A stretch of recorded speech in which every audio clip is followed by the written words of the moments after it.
O Lord, thou hast searched me and known me. Thou knowest my downsitting and mine uprising. Thou understandest my thought afar off. Thou compassest my path and my lying down, and art acquainted with all my ways. For there is not a word in my tongue, but lo, O Lord, thou knowest it altogether. Thou hast beset me beside and before, and laid thine hand upon me. Such knowledge is too wonderful for me. It is high, I cannot attain unto it. Whither shall I go from thy spirit, or whither shall I flee from thy presence? If I ascend into heaven, thou art there. If I make my bed in hell, behold, thou art there. If I take the wings of the morning, and dwell in the uttermost parts of the sea, even there shall thy hand lead me, and thy right hand shall hold me. If I say, surely the darkness shall cover me, even the night shall be light about me. Yea, the darkness hideth not from thee, but the night shineth as the day. The darkness and the light are both alike to thee. For thou hast possessed my reins. Thou hast covered me in my mother's womb. I will praise thee, for I am fearfully and wonderfully made. Marvelous are thy works, and that my soul knoweth right well. My substance was not hid from thee, when I was made in secret and curiously wrought in the lowest parts of the earth.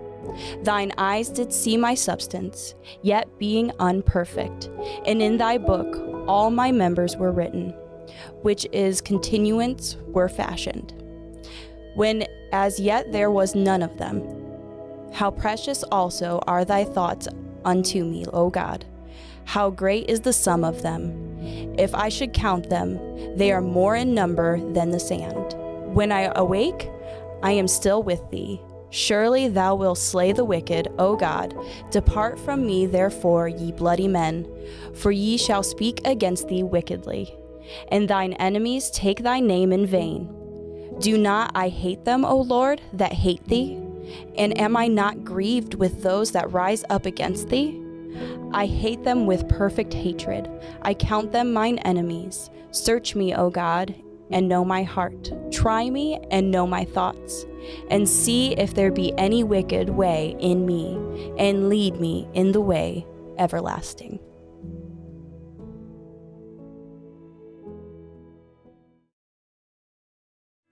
Hello everyone, Jamie here from the NOIC Godcast, where we offer wacky wisdom weekly from God's Word. And on today's episode, we are going to be diving into Psalms 139.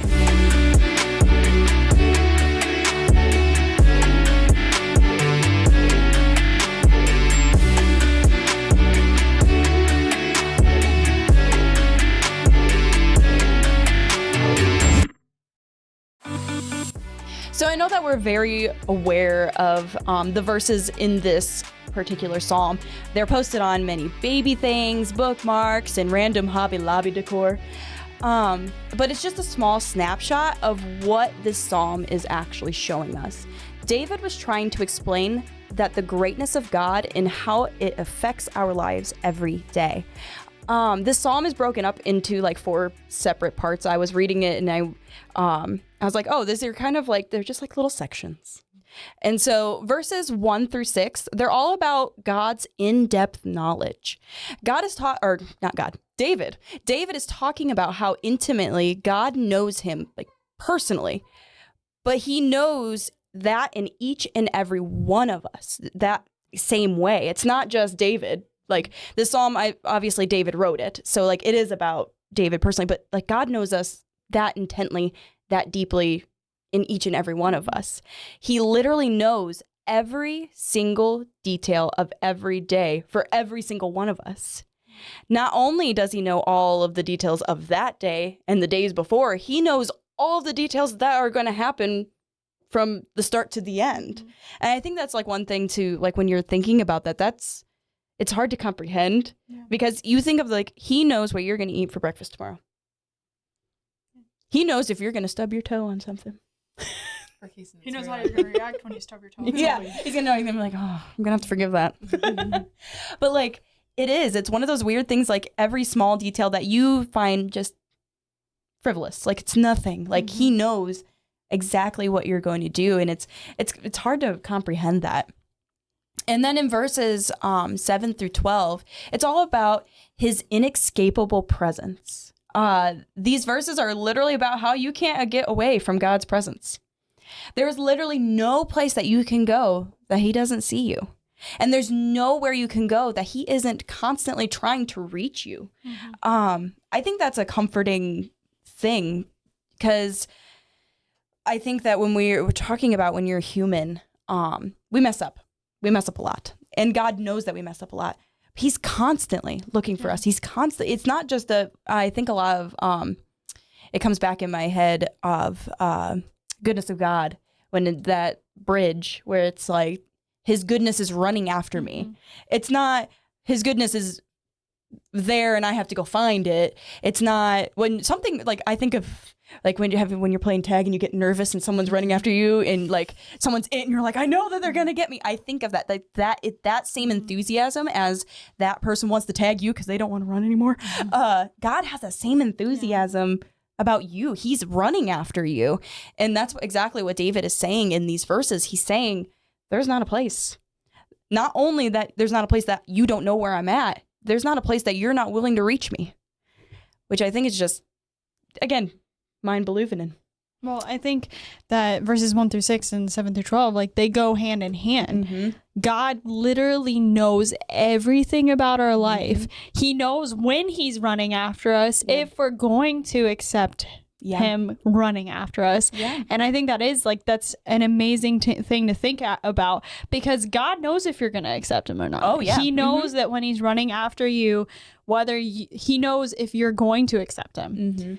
And yet he still runs after you. Even on the times that he knows that you're going to just go do your own thing. He's still there. He's still pursuing you. He still wants you. 100%. And like how amazing that is. Like to think about, like, because, you know, we don't have a whole lot to give him, you know, like we barely have ashes to give him, and he's willing to run. He's willing to find us. He's willing, like, think about the people in your life that either have done you wrong or they're just not great people. Like they just don't put a whole lot of work into you. Think about those people in your life. Would you want to run after them? Would you want to be searching in all these places for that person? No, because you're like, oh, you don't really have a whole lot of benefit to me. But God sees you and wants you. Like that's something that you can't, like, that's hard to comprehend. And then in verses 13 through 18, they're about his purposeful hand. These verses are the ones that we all know and love, the ones that, you know, they're on the baby books, they're everywhere. And actually, when both of my kids were born, that was the first thing that Jacob read to them. I wasn't there because I had C-section, so I was still in surgery, but he would take them back to the recovery room and he would read them Psalms 139. But like those verses right there, they're showing us how he made each of us so intricately, and he made us with masterful design. And God gave each of us a purpose for his kingdom. It's not, you know, that he just created us and now he's like, there you go. Now do whatever. Like, I don't have purpose for you. I just made you. He has purpose, and he thinks about it. Actually, in the end of those verses, he talks about how he thinks about us so much and so deeply that we can't even comprehend that. Like he thinks about us constantly. It's not just, you know, how many times have you like built something, did something, and then you set it over and you're like, oh, I needed that thing. I built it. And then you don't use it, or you forget about it, or it goes in the closet. How many Lego blocks have you built with your children and they're like, we need to build this, and then they forget about it, you know? God doesn't do that. God doesn't forget about us. He is literally, he, like, I and you and everybody are on the forefront of his mind all the time. It's not we're not a second thought. We're not oh, you know, I probably should check on Rachel. Oh, I should probably check on Emma. We're literally the forefront of his mind all the time. And so that, again, believing him, mind believing him. Well, I love the wording, like, that God had them right, fearfully and wonderfully made. Some of us a little more fearfully than wonderfully. But, like, we've talked about multiple weeks when we've been doing the Psalms, like, the wording that God has them, like, the people that wrote it use. And it's just amazing because God could have just said, like, I made these people, or, like, they're good. Yeah. But he's like, I made you fearfully and wonderfully. Yes. Like, don't lose sight of the amazing creation that I created. Yes. But to think about, like, we are the only ones in his image. Mm-hmm. You know, like, he made everything. And then he looked at us and was like, I want them to look like me. Like what an honor that is, even just on its own, to be made in his image. And then just like what you were talking about, like, he didn't just give us purpose. He made us, like, he gave us purpose, but he also made us specifically. Like, it wasn't just like he made us all clones. We're all the exact same. And we all just we're robots and we go out and do our whatever purpose we were made for. He made us all different. He made us all special. He made us all fearfully and wonderfully in different amounts. And then verses 19 through 24 are about his judgment and guidance. David talks about how God needs to bring judgment on the wicked, which I think that's, yes, like that's what they are. That's what they deserve. They deserve judgment on the wicked. But he also asks God to examine him and show him where he is wrong. Mm-hmm.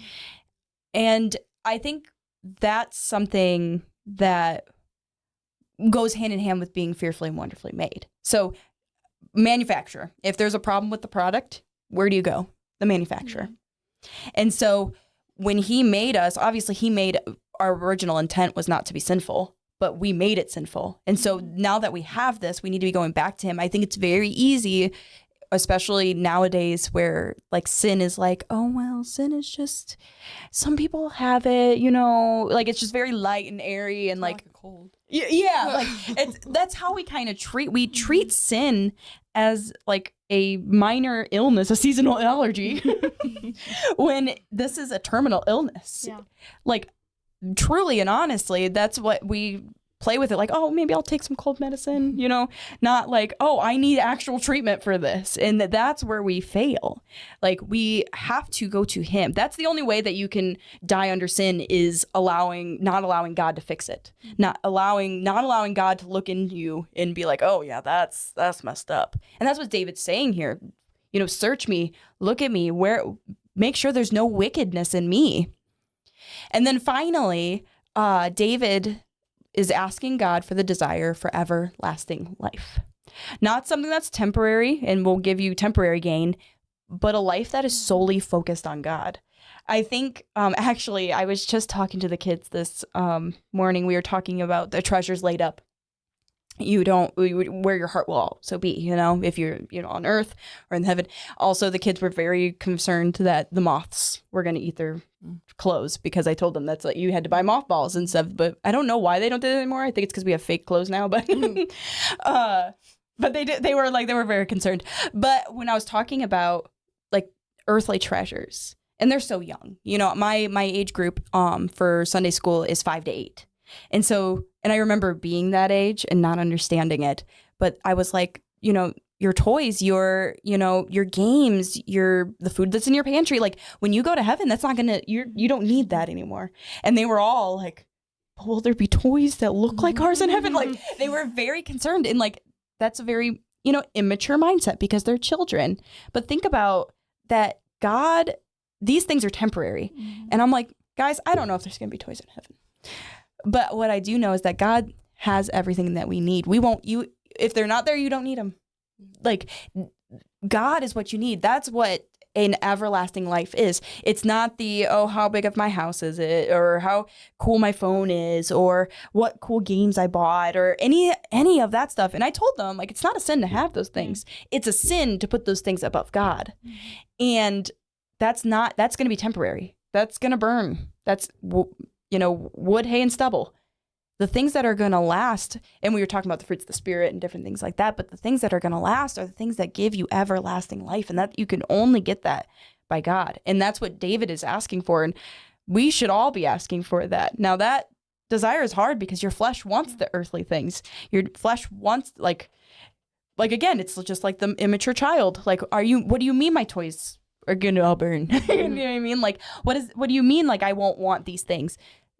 It's so hard for our flesh to see that, to manage that, but that's what giving up your life for an everlasting life is, and that's what David was looking for. But can you imagine if all of us actually said to God every single day, examine me and show me where I'm wrong?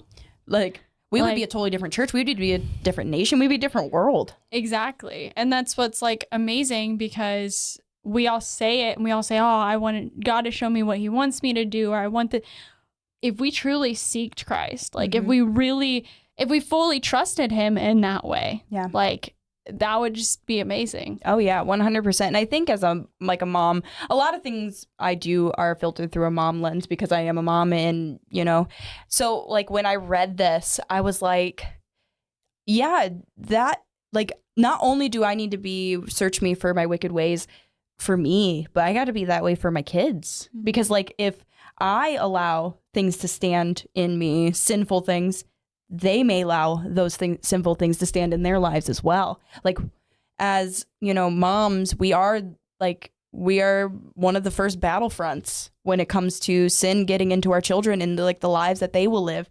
Now, obviously, our children will grow up and make their own decisions. Like, that's between them and God. You can't force your children to do anything, but you can set an example. You are the first foremost front battleground, you know what I mean, with this whole thing. And I think that's really, if you're not willing to do it for just you, do it for the people that are around you, the examples that you're going to be giving people, you know what I mean? And I think that's really it, because it can be easy to be like, oh, well, if it's just me, I'm just not affecting anybody. But you are. Even if you think you're not, even if you're a single person, or, you're not married, you're not anything, you're just a lay member in the church, you're still affecting somebody.